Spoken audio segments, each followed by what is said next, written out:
Subscribe to our YouTube channel and press the bell icon to get the latest updates. This was an elected authoritarian regime, just like the regime of Bolsonaro, Viktor Orban, even Trump. I mean, I guess the best would be example. Perhaps this perception arises because of the developments of 2015, and especially after the constitution was adopted, we didn't welcome it, we only noted it. And, so the perception in Nepal is that India was not happy. I'm with Minendra Rijal, a former Minister for Information and Communications during the Sushil Koirala government, which is 2014 to 2015. Mr. Rijal is a very well-known politician of the Nepali Congress, is elected from Morang 2 constituency, which is the constituency of late GP Koirala, and Ranjit Rae, India's former ambassador to Nepal, an astute political observer, Nepal watcher in Delhi. Mr. Rijal is in Kathmandu. And today we are talking about the fast-moving developments in Nepal. Never a dull day in Kathmandu. Gentlemen, welcome to The Print. Thank you. Thank you. I'd like to start this discussion by talking about the Supreme Court in Nepal. It's delivered an absolutely astounding verdict, and I'd like to I'd like to mention the names of the Honorable Justices Cholendra Shamsher JB Rana, Deepak Kumar Karki, Meera Khadka, Ishwar Khativada, and Ananda Mohan Bhattarai, whose verdict on former Prime Minister KP Oli's ascension to power, he became Prime Minister for the second time in the last 6 months, I think has sent a message not just to the politicians in Nepal, but to politicians across South Asia. So I'd like to take notice of that. But Mr. Rijal, you're in Kathmandu. Your party colleague, Mr. Sher Bahadur Deuba, is now Prime Minister of Nepal. Your first comments on the situation? We're pretty happy. Happy not just because he's Prime Minister of the country, more so because the Constitution has prevailed. Constitution for many in India probably is a bit strange, because our provisions are very different from yours. I mean, we have our own experience.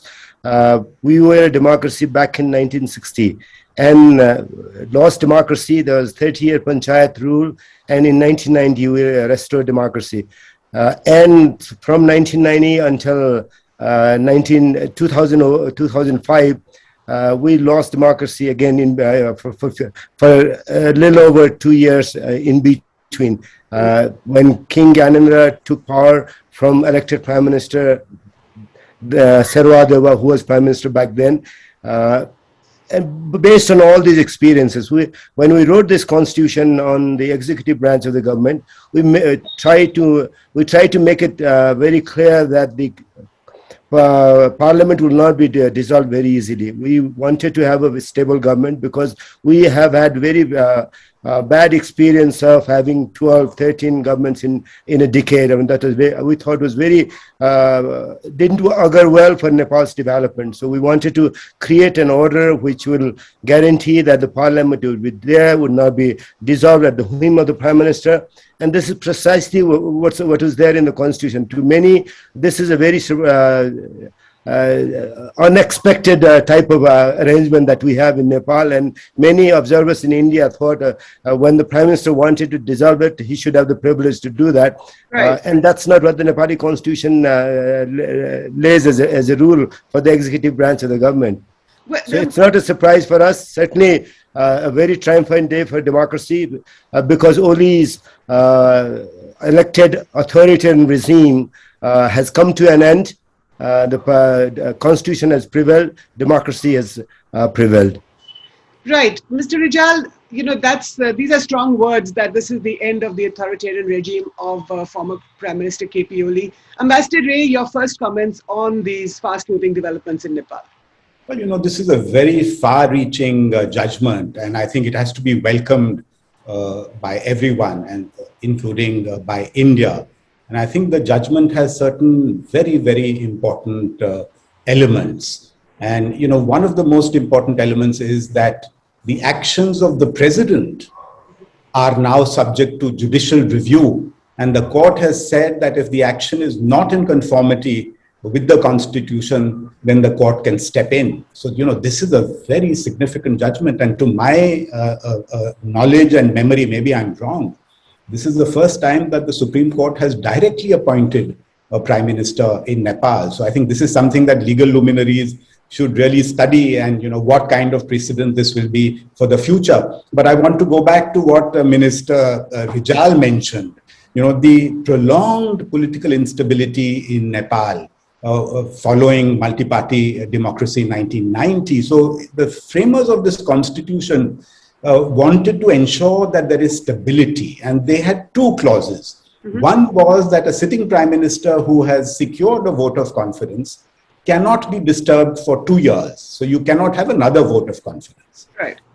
Or a vote of no confidence. And the second was that the House can be dissolved only after all possibilities of forming an alternative government are exhausted. Mm-hmm. And I think the court has said that these possibilities had not been exhausted in the decision made by the president, and hence they have stepped in. So very welcome decision, and I think the Supreme Court of Nepal has to be applauded for this very courageous and brave decision. Right, Mr. Rijal, in Hindi, in the Hindi heartland in India, we have a phrase called Aya Ram Gaya Ram. And it seems to me, which basically means that politicians are changing political parties, jumping from one to the other because they want a share of power. In this particular case in Nepal, we saw how this has happened precisely in the last few weeks. So this chaos that you saw, this political chaos that we all saw in Nepal, what happens now? Under Prime Minister Deuba's helm, are there going to be elections? Is he confident of the vote of that he will have a majority in the House when the vote of confidence comes up in a month's time? What happens? If you take away 23 members of parliament from the support base Mr. Deuba has of 146, that becomes 123, not sufficient for a majority. We need 136 as a majority. So Mr. Deuba has clear support of 123. Now the other 23 who are EML members of parliament, can they vote or will they vote for Mr. Deuba's government? They are entitled to do that. Article 76(5) gives that vote of conscience to any parliamentarian. Second, the political consideration they probably would have would be, do they want election fairly quickly? If Mr. Deuba does not get the support of the majority, then Mr. Deuba can recommend dissolution of the House of Representatives and go for the fresh election. Right. Mr. Ray, you said that India should applaud the verdict of the Supreme Court. So India so far has not issued any statement, which is in congratulations for the new Prime Minister. And I'm not sure, of course, what's going to happen. But do you think that India should keep away? Because it's not India's business, whoever comes to power in Nepal, isn't it? Well, my sense is that, if you go by past statements, that, we are very wary of commenting on what are internal affairs of Nepal. And perhaps that is one reason why we have not commented so far, but I'm sure that there will be a message of felicitations and congratulations to the new Prime Minister of Nepal. I mean, that is the accepted practice the world over. And, India traditionally works with whichever government is in power in Nepal, and we have a lot of interests at stake. So I'm confident that there will be a message. Maybe it hasn't come so far. Okay. But I'm sure we'll see that, in the hours and days ahead. So, Mr. Rijal, you had strong words for KP Oli's tenure. You called it authoritarian. But what is your view of India's policy during the KP Oli regime? Let me just add one thing on KP Oli's regime. I mean, this was an elected authoritarian regime, just like the regime of Bolsonaro, Viktor Orban, many others. I mean, even Trump. I mean, I guess the best would be example, and for anybody to understand would be how Trump ruled U.S. Back then. So Trump was barely elected. I mean, surely, and as was KP. And Oli also had a very good mandate, but I mean he fumbled it.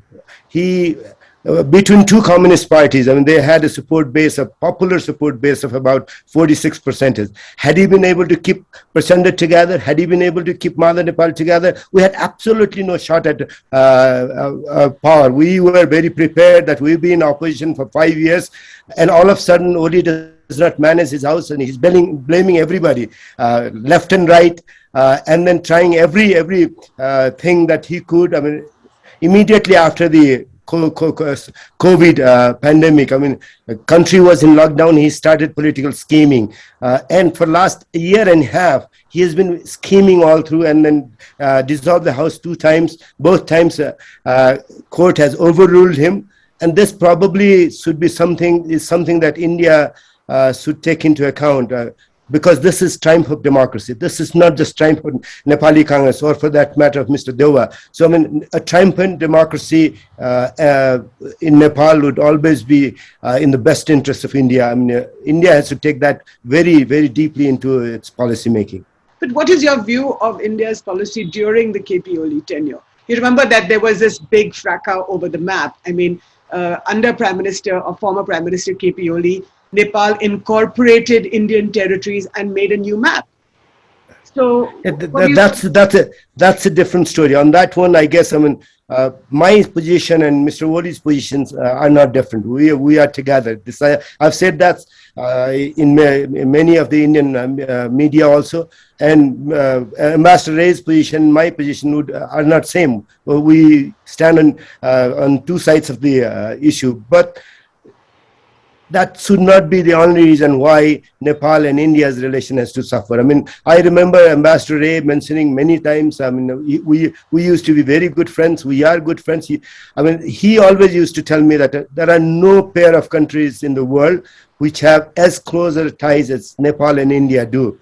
So I mean, that has to be there in the mindset. I mean, yes, this is a disputed territory. We think our evidences are strong. Government of India thinks its evidences are very strong. I mean, we can just sit down and look at the case, merit of the case, and decide on that. But that should not be something that should make us enemies or make us adversaries. Do you feel so many other things that should keep Nepal and India together? Do you feel that India was being supportive of the KP Oli regime? What is your view of India's? I don't know. I mean, this has been very baffling to me. I mean, KP Oli came to power on the platform of ultra nationalism, jingoism, anti-Indianism.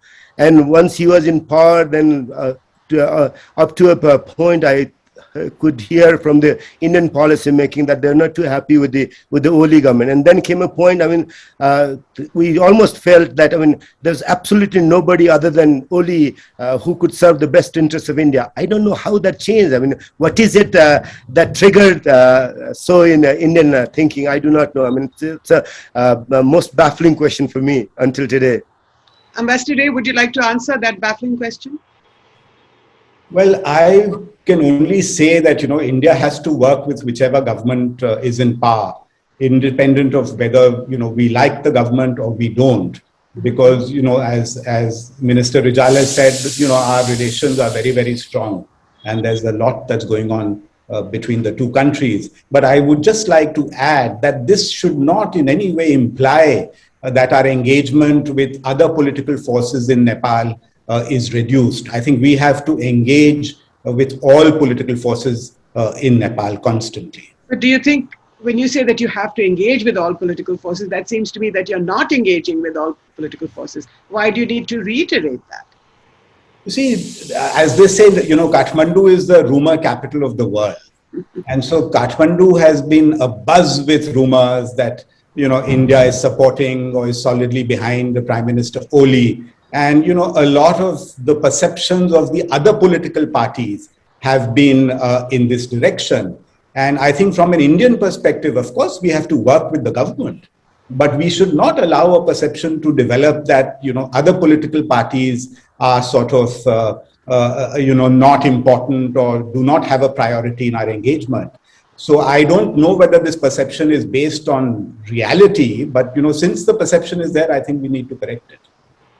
So since there is this perception, Mr. Rijal, my question to you is that you're from the Nepali Congress, and I will ask Ambassador Rae the same question. But do you feel that a BJP government in Delhi, and now the Nepali Congress is in power, but for the last several years you have not been in power, that is there a difference in party-to-party relations? Does the BJP and the Nepali Congress have as good a relationship as the Congress party had with the Nepali Congress? I guess we should say all political parties in India have been very good with Nepali Congress. Indian National Congress was there in power for a long time, and because of that, many people do feel that Nepali Congress was very close with Indian National Congress. That's not it. I mean, we are as closer and would like to be as close with BJP or any power that be in Delhi. That's very important for us, because there is no other country which is more important to Nepal than India. So, and for us, it's very important that anybody who is in government in India does understand Nepali perspective, does appreciate Nepali perspective, does understand our relationship with China, does respect our relationship with China, but at the same time does recognize that no other country in the world can replace India in Nepal. That's one. Second thing, I guess a lot of people have not paid attention to, and I think I should bring that to fore, is back in 2006, we started peace process. And culmination of peace process was writing of the new constitution. And Nepal-India relationship took a bitter turn once we finished that job, right? Writing of the constitution, promulgation of the constitution. And should I not be fair to ask Indian policy making to go back, flip the pages, go through what they tried to achieve back in 2006, and how Nepal has moved in that direction? If India does not try to find a continuity in Nepal's policy, internal policy, Nepal from 2006 until today, then the perspective probably would not be as clear and as flawless as it should be when India is looking at Nepal from there. But I don't understand what you're saying, Mr. Rijal. Are you saying that this clarity of perspective does not exist today? No, I guess peace process. We had a very strong support of India when we started the peace process, and the culmination of peace process was writing of the constitution. And there is a very clear perception in Nepal that India is not very happy. At least the BJP government is not too happy with the constitution. And then that perspective probably is not far-fetched. I guess there is some reality to that. But why? Tell me why. Why do you think that the BJP government is not happy with Nepal? I don't know. That's the feeling. I have a feeling that BJP is not too happy with the constitution Nepal has. But it is incumbent upon us to convince Delhi that the constitution that we have promulgated is in the best interest of Nepal and is in the best interest of very good bilateral relationship between our two countries. And we feel very good that India was a very important part in helping Nepal go through the peace process, establish peace, and write the new constitution. No, but I'd like to delve into this a bit further. Ambassador Rae, what is this perception that Mr. Rijal is talking about, that India is not happy with the constitution that India helped write? Perhaps this perception arises because of the developments of 2015, and especially after the constitution was adopted, we didn't welcome it, we only noted it. And, so the perception in Nepal is that India was not happy. But, let me try and explain. I was the ambassador in Nepal at that point in time, and our sense was that the achievements of the peace process, the agreements of the Andolans by the Madhesis of 2007, 2008, there were a lot of solemn agreements. And the expectation was that these solemn agreements would would be recognized in the new constitution as they were in the interim constitution. Mm-hmm. And obviously certain sections of society in Nepal felt that these agreements were not fully honored. And hence there were a lot of disturbances on the border and a lot of picketing and violence. So I think, India didn't have any prescriptive view. Our view was that for domestic stability in Nepal, for development in Nepal, it would be best to take all voices along, to ensure that the concerns and interests of all sections of society are recognized. So I think that is the context in which you have to understand what happened in those days. And coming back to your earlier question about relationship between political parties, I just want to give you a general comment that over the years, I find that the kind of personal interaction that existed between political leaders, members of parliament in the two countries has declined significantly. And I think there is now a gap. We don't have the kind of personal relations that, say, BP Koirala or Girija Babu and others had with Indian political leaders cutting across political lines. Right. So that is something that needs to be remedied. You know, I think Mr. Rijal is far too polite to say this, Ambassador Rae, but in 2015, when the blockade took place, and it was an informal blockade that was supported by India, we can go into the pros and cons of why this happened. This is not the time for that. But I think the differences between what the dreams and aspirations of the Madhesis, whether or not they were adopted by the high caste of the Kathmandu Valley, the Baman Chetris. I'm not going to go into that right now. But Mr. Rijal, my question to you is, when you say that India is not happy with the constitution, what is your perception? Why are you saying that? India should take into account that its own constitution is a living document. I mean, it gets amended as things evolve. Constitution gets amended, and in Nepal also will do that. For us, the most important thing at the time when we promulgated our constitution was to have a document which could have support of the 2/3 majority, or I should say sufficient majority. It had support of sufficient majority. We did not have consensus support, but making the document and getting support for the document from as many people within the country and revising, amending it as the time demands or as situation demands is a democratic process that we all have seen, witnessed, lived with in all democratic countries. And Nepal also will go through that process, and India should honor that. Okay, and India should perhaps understand that. Ambassador Rae, I'd like to Ambassador Rae, I'd like to ask you the China question now.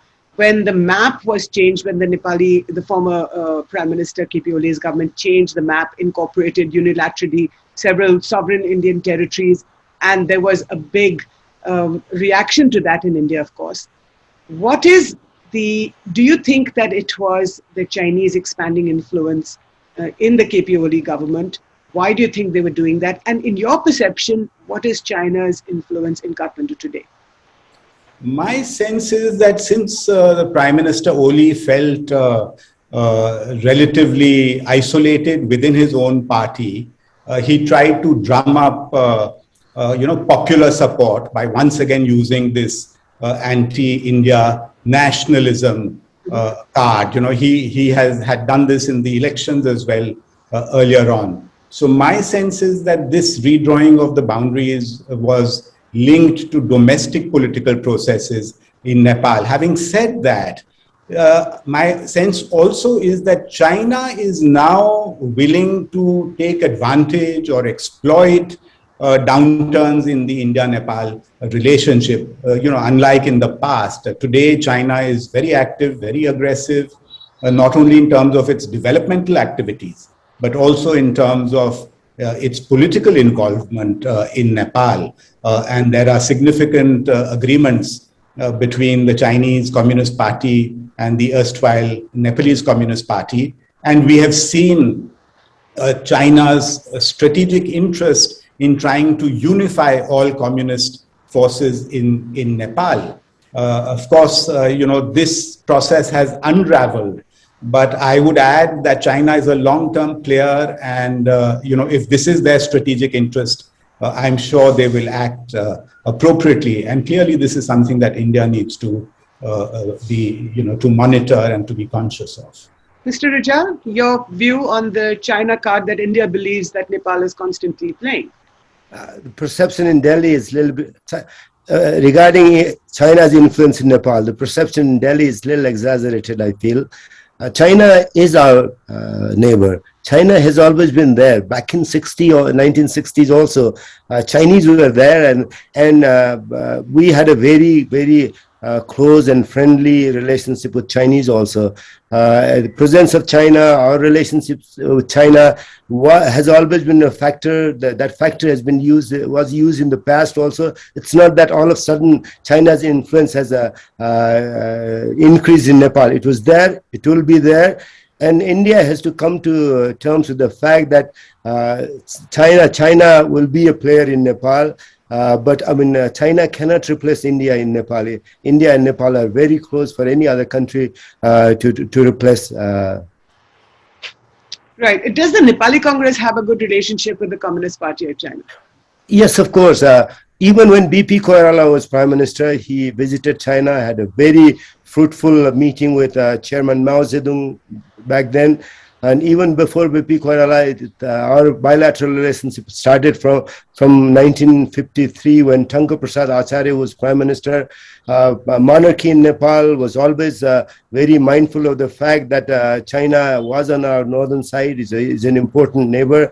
But in no one's perspective, China can replace India in Nepal. But do you understand, Mr. Rijal, the apprehensions that India has vis-a-vis China? I mean, today, after all, Chinese troops are sitting on Indian territory in Ladakh.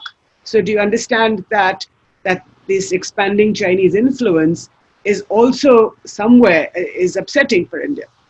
What really bothers me is some people in Delhi have a perception that Nepal is a small piece of jewel that China and India are contesting to win over. That's not it. I mean, China and India, they are competitors in the global arena. They are collaborating with each other in many other areas, and they are not competing in Nepal.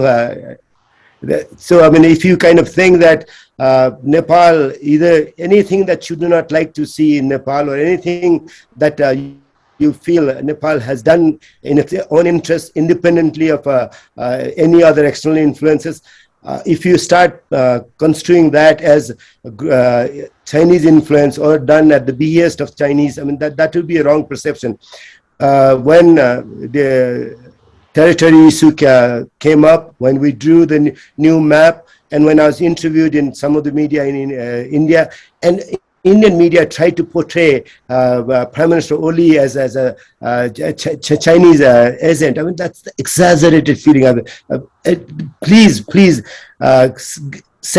understand that the sense of proportion is very important. We do understand sense of proportion. We understand the importance of our relationship with India. We understand the importance of our relationship with China. I mean, one's not going to replace the other. I mean, if India wants not to see China around as a player in Nepal, that's not going to happen. But at the same time, if China has China we cannot, with any iota of imagination, think of India itself as being able to replace in Nepal. Mr. Rae, what is your view? Do you think that India is overreacting to China's influence inside Nepal? Well, I wouldn't say overreacting, but certainly, given the state of India-China relations, Chinese activities in our neighborhood, and especially in a country which is so close to us with open borders as Nepal, is obviously a matter that has to be monitored very carefully. But I do agree with Minister Rijal that not every decision or every agreement that Nepal has with China should be construed as against Indian security. And in fact, a lot of our Nepalese friends tell me that, look, India has so many joint ventures with China. There's a lot of investment, a lot of trade. So what is the problem if Nepal can also have this kind of engagement with China? Having said that, what worries me is the fact that the Chinese, and especially representatives of the Chinese Communist Party, are now very actively engaged in the internal politics of Nepal. And that, I think, is a new development. And we've seen that, particularly with regard to the communist forces in the country. That's a fair question, Mr. Rijal. It was very clear that representatives of the Communist Party, I'm not going to say who because you know that better than me, were bringing factions of the Communist Party together, telling them to talk to each other, whether it was Prachandji or whether it was Madhav Nepal or former Prime Minister KP Oli. That was very clear. Even if you think that's true, then why should anyone worry in India?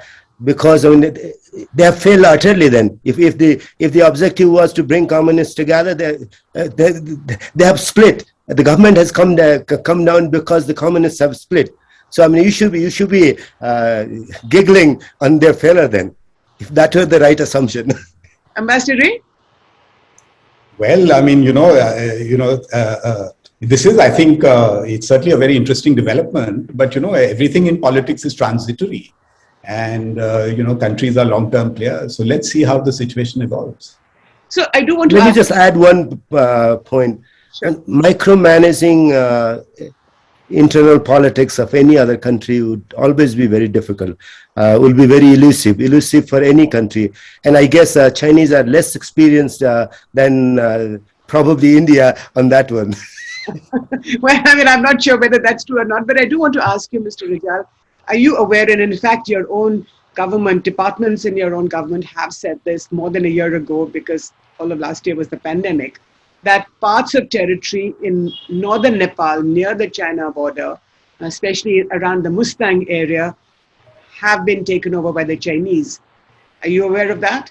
Oh, yes, that issue was raised, and the report was prepared by the leader of our parliamentary party in Karnali province. He is one of the most important player in bringing this to fore. Still very active. A team very recently went to the northern border. Right now we have a coalition government of the Maoist province, Karnali province. So we're pretty much aware of it. But if you are thinking that this is something that should be used to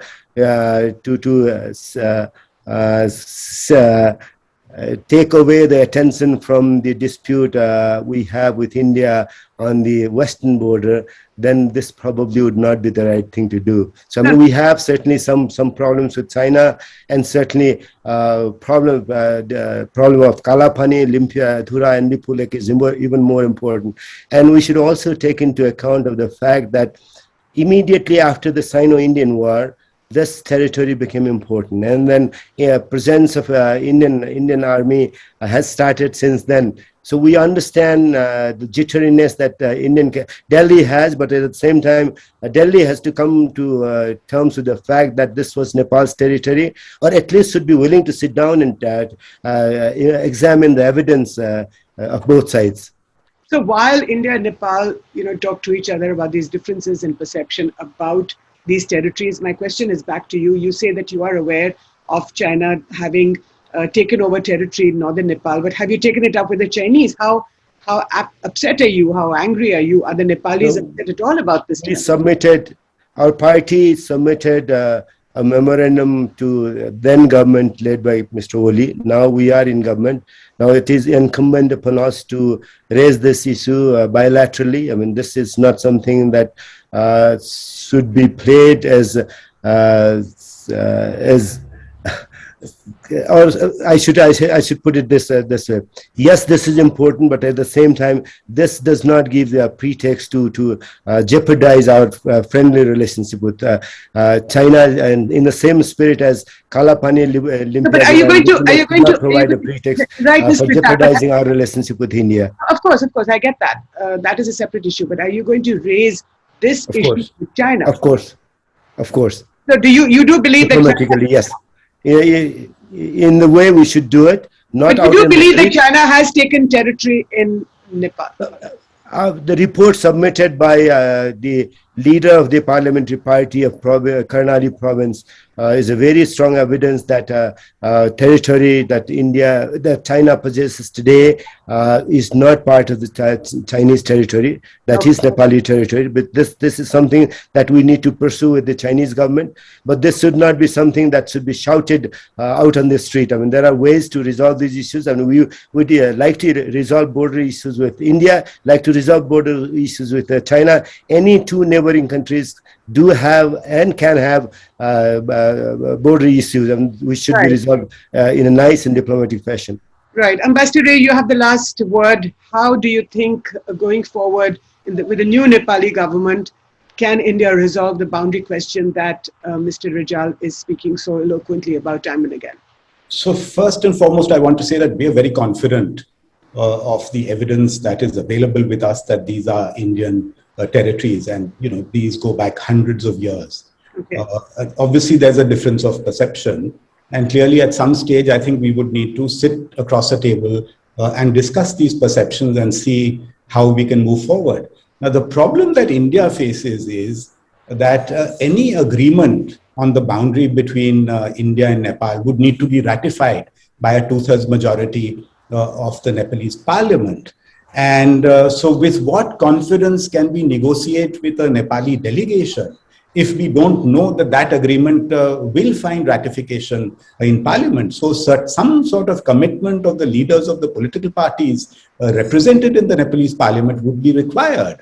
Otherwise, we arrive at an agreement and that agreement is thrown out by parliament. So the entire effort is infructuous. So this is, I think, one of the dilemmas that India is facing. Right. One of the several dilemmas that India is facing. India-Nepal relations have not been on an even keel for the last several years. And we do hope that with the Nepali Congress now being back in power, that things will improve between India and Nepal. Mr. Minendra Rijal, Ambassador Ranjit Rae, thank you so much for joining me in the print debate. Thank you, Jyoti. Thank you.